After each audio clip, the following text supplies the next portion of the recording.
My dear students, आप सबका BPI spoken पर स्वागत है। जितने भी आज पहली बार इस चैनल से जुड़ रहे हैं, प्लीज आप इस चैनल को सब्सक्राइब कर दीजिए और एक बार चैनल को जरूर विजिट करिए। आपको देखने को मिलेगा कि बहुत कुछ अच्छा है आपको सीखने के लिए। चलिए क्लास को स्टार्ट किया जाए। So Rau's CEO among two held, police से basement library had no approval. मतलब ये जो आपका जो इंस्टीट्यूट है उसके जो CEO हैं और उनके साथ साथ दो लोगों को क्या किया गया है, हेल्ड मीन्स उनको अरेस्ट कर लिया गया है, पकड़ लिया गया है पुलिस से। अच्छा, मेरा एक क्वेश्चन है कि पुलिस है, पुलिस के साथ यहाँ पे से लगाया है, सेज नहीं लगाया है, क्यों ऐसा है? ऐसा कौन बताएगा मुझे? पुलिस सेज क्यों नहीं हो सकता, पुलिस से क्यों हुआ है? और अगर पुलिस यहाँ पे से है तो इसका मतलब ये प्लूरल नाउन हो गया, तो इसका मतलब ये प्लूरल वर्ब हो गया। तो चलिए आपको ना मैं एक काम और देती हूँ कि जैसे पुलिस है जो दिखता सिंगुलर है बट होता प्लूरल है, उसी की तरह आप मुझे 4 से 5 और शब्द बताइए जो होते दिखते सिंगुलर है बट होते प्लूरल है। तो एक्चुअली चलो इसका आंसर तो मैंने बता दिया कि पुलिस जो है वो प्लूरल नाउन होता है क्योंकि वो एक पूरे ग्रुप को दिखा रहा है और इसी के साथ में हम प्लूरल वर्ब यानी से हमने यूज किया, ना कि सेज। पुलिस से basement library had no approval. Police ने क्या बोला कि जो बेसमेंट में जो लाइब्रेरी बनाई थी जहां पे पानी भरा है उसको कोई भी अप्रूवल नहीं था। यहाँ पे जो हैड है ये मेन वर्ब की तरह काम कर रहा है। ठीक है, आगे देखें। A day after the 3 deaths at Rau's IAS study circle in the capital means Delhi, police arrested 2 persons, chief executive officer Abhishek Gupta and coaching coordinator Deshpal Singh. ठीक है, so day after the 3 deaths मतलब 3 दिन जो 3 डेथ हुई है उसके एक दिन बाद में राउज IAS स्टडी सर्कल पे जो इन the capital means in Delhi police ने अरेस्ट किया है 2 persons को, 2 लोगों को। अच्छा, पर्सन जो है ना ये एक सिंगुलर है, इसके साथ पर्सन्स प्लूरल हो जाता है, बट जैसे पीपल है ना ये ऑलरेडी अपने आप में प्लूरल है, इसके पीपल्स नहीं बनाते। पीपल्स मतलब जब डिफरेंट रेसेस के लोग हो जाते हैं।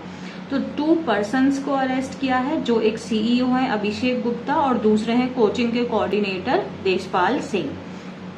Gupta has been named and identified as the owner in the FIR। जो ये अभिषेक गुप्ता जो CEO हैं हैज बीन नेम्ड और आइडेंटिफाई, उनको कैसे, उनको मतलब किस चीज से, किस नाम से उनका उनके ऊपर FIR हुई है, ओनर के नाम से। ठीक है, filed under Bharatiya Nyaya Sanhita under section 105 culpable homicide not amounting to murder. अच्छा, एक सेक्शन उसमें क्या उनपे क्या लगा है 105 नंबर कल्पेबल। हम अपनी इंग्लिश के पॉइंट से देखें तो कल्पेबल का मतलब होता है, कल्प का मतलब होता है गुनाह, दोष, और एबल मतलब योग्य। सो कल्पेबल का मतलब क्या हो गया? कल्पेबल का मतलब हो जाता है जब आप किसी काम के लिए, आप कोई काम है उसके लिए आप गुनहगार हो। कल्प का मतलब दोष और एबल का मतलब योग्य। तो मतलब जब आप किसी काम के लिए योग्य हो, मतलब आप उस काम के लिए जिम्मेदार हो, you are responsible, you are accountable for something. तो कल्पेबल मीन्स जिम्मेदार हो आप, गिल्टी हो। ठीक है, होमिसाइड, होमी का मतलब मैन और CIDE का मतलब किल। होमिसाइड जब किसी इंसान को कोई दूसरा इंसान मारता है उसको होमिसाइड कहते हैं। Not amounting to murder, not amounting मतलब आप ऐसे याद रख लो, अमाउंटिंग मतलब इक्वल टू। तो उनके ऊपर में सेक्शन 105 जो है कल्पेबल होमिसाइड मतलब इंसान को मारने की जिम्मेदार उनको ठहराया गया है, लेकिन not amounting to murder means culpable homicide के दो चीजों में बाइफरकेट होता है। Culpable homicide amounting to murder मतलब जब आप कोई किसी इंसान को मार रहे हो या उसको कोई इंजरी पहुंचा रहे हो ये जानते हुए कि जो इंजरी है उससे उसको डेथ हो सकती है, तो वो अमाउंटिंग टू मर्डर हो जाता है। और अगर आप जानबूझ के नहीं है बट आपके द्वारा वो इंसान की डेथ हो गई है तो वो नॉट अमाउंटिंग टू मर्डर हो जाएगा। Section 115 voluntarily causing hurt. Voluntarily मतलब अपनी इच्छा से, वॉलेंट्रली मतलब अपनी इच्छा से। Among others at the Rajendra Nagar police station. तो मतलब इन लोगों के ऊपर में culpable homicide not amounting to murder और वॉलंटरी कॉजिंग हर्ट का चार्जेस इनके ऊपर लगे हैं। According to police, neither did the coaching centre have clearance to use the basement as a library nor did it have a drainage system in the basement। यहाँ पे एक मैं आपसे बात पूछती हूँ, नाइदर लगाया हुआ है, तो दूसरी बात यहाँ पे देखो इसका पेयर है नॉर। सो नाइदर का पेयर क्या बनता है? नॉर, और इसका मतलब होता है ना तो ये ना ही हो, नाइदर नॉर। फिर एक चीज देखो यहाँ पे सब्जेक्ट है कोचिंग सेंटर, तो फिर यहाँ पे तो वर्ब जो होना चाहिए वो हैज होना चाहिए था, हैव क्यों यहाँ यूज किया है? ये मेरा एक सवाल है कि यहाँ पे हैव क्यों आया है। और दूसरा, जितने बच्चों ने ग्रामर को पढ़ा हुआ है वो इन्वर्जन चैप्टर जानते हैं, तो जब भी सेंटेंस आपका किसी भी नेगेटिव एडवर्ब से शुरू होता है तो हम लोग वहां पे क्या लगाते हैं? हेल्पिंग वर्ब सब्जेक्ट से पहले आती है, तो यहाँ पे डिड लगा दिया। बाकी देखो आंसर तो मिल ही गया होगा, फिर भी मुझे बताना कि यहाँ पे हैव क्यों लगाया, हैज क्यों नहीं लगाया, जबकि सब्जेक्ट तो यहाँ पे कोचिंग सेंटर है। So neither did the coaching centre have clearance to use the basement as a library, ना ही इनके पास में कोई भी ड्रेनेज सिस्टम था। मतलब ना तो उनके पास में क्लियरेंस मतलब कोई अप्रूवल था कि बेसमेंट को वो लाइब्रेरी की तरह यूज करें, एज अ लाइब्रेरी मतलब बेसमेंट को लाइब्रेरी की तरह यूज करें, और ना ही उनके बेसमेंट में कोई भी ड्रेनेज सिस्टम था। ये चीज यहाँ पे समझ में आया। कमर्शियल एक्टिविटी इन, आगे देखते हैं, activity in basements is deemed illegal by the Municipal Corporation of Delhi। deemed मतलब consider, deemed means consider। सो जो कोई भी कमर्शियल एक्टिविटी जो वो बेसमेंट में यानी जो लाइब्रेरी चला रहे थे उसको क्या माना गया है? इलीगल माना गया है MCD के द्वारा। The coaching center and 2 others in the area were sealed by the MCD on Sunday evening for flouting building norms। Coaching centre, उसके साथ साथ में 2 और 2 अदर्स मतलब 2 और उसी एरिया में उनको सील किया गया MCD के द्वारा संडे को। जब भी कोई दिन आता है उसके साथ प्रपोजिशन ऑन आता है। फॉर फ्लाउटिंग, इसको मार्क करो, फ्लाउट FLOUT, फ्लाउट मतलब जानबूझकर किसी नियम का उल्लंघन करना, उसको ब्रेक करना, उसको वायलेट करना। किस बात के लिए? क्योंकि फॉर यहाँ प्रेपोजिशन है, तो प्रेपोजिशन के बाद अगर वर्ब आता है तो ING फॉर्म में आता है। किस लिए उनको सील किया गया है? Flouting building norms. नॉर्म्स का मतलब रूल्स हो जाता है, रेगुलेशंस हो जाता है। कोचिंग सेंटर और 2 अदर उसी एरिया में उनको सील किया गया MCD के द्वारा संडे इवनिंग में, क्योंकि उन्होंने क्या किया था? जो बिल्डिंग नॉर्म्स होते हैं, जो रूल्स एंड रेगुलेशंस होते हैं, उनका उल्लंघन किया है। DCP जो हर्षवर्धन है उन्होंने कंफर्म किया है अरेस्ट को। According to the FIR, Gupta a resident मतलब निवासी हैं गुड़गांव के, and the Gupta was present at the spot at the time of the incident. मतलब जो गुप्ता हैं, जो CEO हैं, जो ओनर हैं वहां के, वो प्रेजेंट थे उस मौके पे जहां पर वो घटना हुई थी। Rao's IAS study circle in old Rajendra Nagar is one of the oldest and most popular coaching center for civil services exam aspirants। Study circle Rajendra Nagar is one of the oldest। one of the oldest मतलब कई सारे हैं, उसमें से ये एक सबसे पुराना है और सबसे ज्यादा पॉपुलर कोचिंग सेंटर है सिविल सर्विसेज एग्जाम एस्पायरेंट्स के लिए। It started as a one-man operation in 1953 by Dr. S. Rao। मतलब इसकी जो शुरुआत हुई थी वो एक one-man operation मीन्स एक व्यक्ति के द्वारा इसकी स्टार्टिंग हुई थी, ठीक है, 1953 में। When classes, जो क्लासेस हैं कहाँ पर हुआ करती थी? एक small room Hotel Palace Heights at Connaught Place means CP में, ठीक है। तो यहाँ तक हो गया। व्हेन क्लासेस, क्लासेस सब्जेक्ट है तो उसका वर्ब हो गया वर। Rau's IAS study circle private limited was incorporated in 1980 means 1953 से क्लासेस शुरू हो गई थी। 1980 में वो एक प्राइवेट लिमिटेड कंपनी में कन्वर्ट हुआ। इनकॉर्पोरेट करना मीन्स किसी चीज को इंक्लूड करना, उस चीज को शामिल करना। तो ये 1980 में जो राउज IAS स्टडी सर्कल है वो प्राइवेट लिमिटेड कंपनी में इनकॉर्पोरेट हो गई, मतलब वो उसने अपने आप को वहां पे रजिस्टर करवा दिया। While Abhishek Gupta is the CEO, जो अभिषेक गुप्ता है वो CEO है। डायरेक्टर और चेयरपर्सन कौन है? वेद प्रकाश गुप्ता। ठीक है। द इंस्टीट्यूट कितना चार्ज करता है? 1.75 lakh for offline classes for general studies, while it has 2 offline centres, एक तो दिल्ली में है, एक आपका बेंगलुरु में है। It also holds online classes at ₹95,000 for general studies and offers distance learning study material. यहाँ तक क्लियर है। इंस्टीट्यूट सब्जेक्ट सिंगुलर है, वर्ब चार्जेस सिंगुलर आया है आपका। और क्या है इसमें से? इट हैज, यहाँ पे जो हैज है ये मेन वर्ब की तरह काम कर रहा है, मतलब इसके 2 ऑफलाइन सेंटर हैं, हैज, हैव, हैड, ये आपके मेन वर्ब की तरह काम करते हैं जब ये कोई पोजेशन बताते हैं। यहाँ तक ठीक है। On its website the coaching institute says, on its website, आप जानते हैं प्रपोजिशन के बाद उनके ऑब्जेक्ट्स आते हैं, तो इट्स वेबसाइट उसका ऑब्जेक्ट हो गया। सब्जेक्ट कौन है? कोचिंग, इसीलिए कोचिंग इंस्टीट्यूट, ये इंस्टीट्यूट सब्जेक्ट है। सेज, इसीलिए इस इंस्टीट्यूट सिंगुलर के साथ में सेज आया है। That in its 70 years of existence, मतलब इनको 70 साल हो गए हैं। It has produced 1/3 of all bureaucrats, मतलब 1953 से जितने भी ब्यूरोक्रेट्स जो सेलेक्टेड हुए हैं उसमें 1/3 रैंक इन, मतलब 1/3 इनके स्टूडेंट्स रहे हैं। It says the number of students per batch is limited to 100 in offline classes, ऐसा उन्होंने कहा।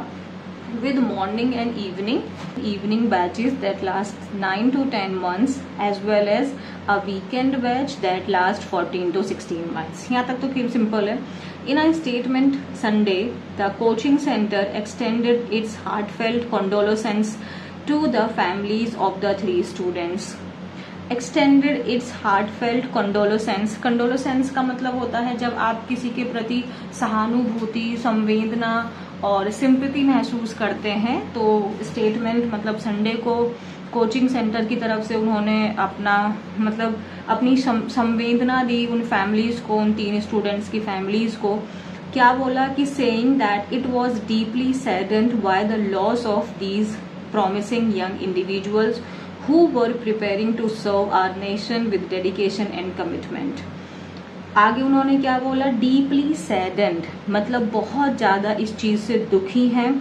अच्छा, सैड ना ये एक एडजेक्टिव है, और अगर हमें किसी एडजेक्टिव को नाउन की तरह यूज करना है तो उसमें हम en जोड़ देते हैं।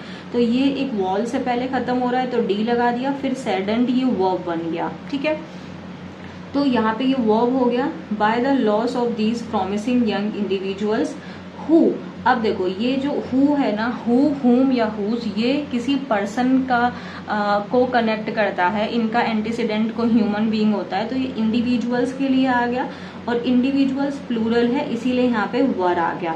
क्योंकि हु, हुम, हुज जब रिलेटिव प्रोनाउन की तरह आते हैं तो इनका एंटीसीडेंट के अकॉर्डिंग इनकी वर्ब आती है। Preparing to serve our nation with dedication and commitment, it said it is fully committed to supporting the ongoing investigation into this tragic incident। मतलब उन्होंने आगे कहा कि वो fully committed हैं सपोर्ट करने के लिए जो इन्वेस्टिगेशन चल रही है, ये जो ट्रेजिक यानी जो दुखद घटना हुई है। We are cooperating fully with the relevant authorities, मतलब हम कम्प्लीटली जो भी रेलिवेंट मतलब जो भी जरूरी चीजें हैं, जो जरूरी अथॉरिटीज हैं उनके साथ में हम कम्प्लीटली कोऑपरेट कर रहे हैं। टू इंश्योर मतलब इस चीज को सुनिश्चित करने के लिए कि जो नेसेसरी इंफॉर्मेशन है is provided and that the investigation proceeds with the utmost diligence. Diligence का मतलब होता है जब हम किसी काम को बहुत सावधानी से करते हैं। तो इन्होंने क्या किया, कह रहे हैं हम कोऑपरेट कर रहे हैं कंप्लीटली, जो भी आपकी रेलेवेंट अथॉरिटीज हैं, एजेंसीज हैं, ये निश्चित करने के लिए कि जो भी नेसेसरी इंफॉर्मेशन है वो प्रोवाइड की जाए और जो इन्वेस्टिगेशन है वो अटमोस्ट डिलीजेंस के साथ में आगे बढ़े। डिलीजेंस मतलब सावधानी और अच्छे से वो चीज आगे बढ़े। We are dedicated to assisting in any way possible to uncover the truth and ensure accountability, the statement said। मतलब ये जो कोचिंग वाले हैं उन्होंने क्या बोला है, हम इस चीज के प्रति समर्पित हैं असिस्ट करने के लिए कि इन एनी वे पॉसिबल, मतलब हर एक तरीके से, हर एक संभव तरीके से। अनकवर करना मीन्स किसी चीज को बाहर निकालना, उसको उजागर करना, उसको एक्सपोज करना। एक्सपोज करने में मतलब बाहर लाने में ट्रुथ को, और इस चीज को निश्चित करने में अकाउंटेबिलिटी। एंश्योर अकाउंटेबिलिटी मतलब जिम्मेदारी। अकाउंटेबल होना मीन्स जिम्मेदार होना। According to the FIR, police received a phone call at 7 PM। जब भी एक फिक्स्ड टाइम आता है तो उसके साथ में हम एक फिक्स्ड प्रपोजिशन एट लगाते हैं। informing that students were trapped in the flooded basement of the building housing the coaching center। मतलब पुलिस के पास में FIR के अकॉर्डिंग अगर देखें तो पुलिस को 7 बजे फोन आया था जिसमें उनको ये इन्फॉर्म किया गया कि कुछ स्टूडेंट्स हैं जो फंस गए हैं फ्लडेड बेसमेंट में बिल्डिंग के एक कोचिंग सेंटर में। Police team rushed to the spot where it was found that a few students were trapped inside the basement. तो पुलिस को जब कॉल आया, रश करना मीन्स कहीं पे बहुत जल्दी में जाना, उस स्पॉट पे, उस जगह पे जहाँ पे इट वॉज फाउंड, ये पाया गया कि कुछ स्टूडेंट्स हैं जो फंस गए हैं inside the basement which was flooded with water. The department of Delhi fire services was informed. अच्छा एक बात बताओ, यहाँ पे तो सर्विसेज है तो यहाँ पे वॉज क्यों आया है? The department of Delhi fire services, यहाँ तो सर्विसेज है तो यहाँ वॉज क्यों आया, वर क्यों नहीं आया? विच डिप्लॉयड, देखो कल हमने इसमें से कई सारी वोकैबुलरी की थी, है ना, 50 वर्ड्स वाली, देख सकते हो बहुत सारे शब्द हैं जो आपको मिलने लगेंगे। डिप्लॉय करना मीन्स तैनात करना। उन्होंने अब भेजना 5 फायर टेंडर्स को भेजा दिल्ली फायर सर्विस ने। लेटर मीन्स बाद में नेशनल डिजास्टर ने रिस्पॉन्स फोर्स ने भी अपने डाइवर्स को वहां पे डिप्लॉय किया। Identifying Gupta as the owner, the FIR said he was present at the spot. Means जो गुप्ता जो ओनर है उस बिल्डिंग के, ऐसा पाया गया कि वो वहां पे प्रेजेंट थे। बोला गया एंड वॉज आस्क, उनसे बोला गया कि वो पेपर दिखाएं regarding the use of the basement as a library, कि वो बेसमेंट को लाइब्रेरी की तरह यूज कर रहे हैं, उसके रिगार्डिंग, उसके संबंधित वो पेपर्स दिखाएं। लेकिन but was not able to show any documents. कौन? ये जो गुप्ता है, was not able to show any documents. The water from the road entered the basement due to improper drainage system. तो एक्चुअली क्या हुआ था, जो सड़क से जो पानी था वो बेसमेंट के अंदर एंटर हुआ। रीजन, ड्यू टू मतलब बिकॉज ऑफ, के कारण, किस चीज के कारण? Improper drainage system. Drainage system मतलब जहां से हमारा पानी बाहर निकलता है। कल मैंने आपको एक शब्द बताया ड्रेन, ड्रेन मतलब नाली, ठीक है। कॉजिंग द फ्लडिंग, जिसकी वजह से बाढ़ हुई है। And risking the lives of student, और जो स्टूडेंट्स हैं उनकी जान को खतरे में डाला। When questioned, Gupta was not able to provide details of any drainage system inside the basement, FIR said.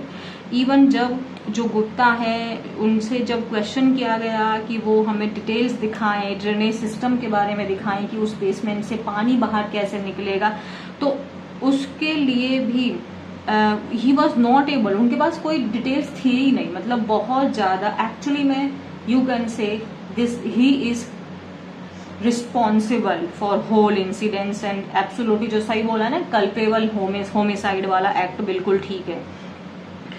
A police officer said civic officials responsible for the drainage system in the area have also been summoned for questioning।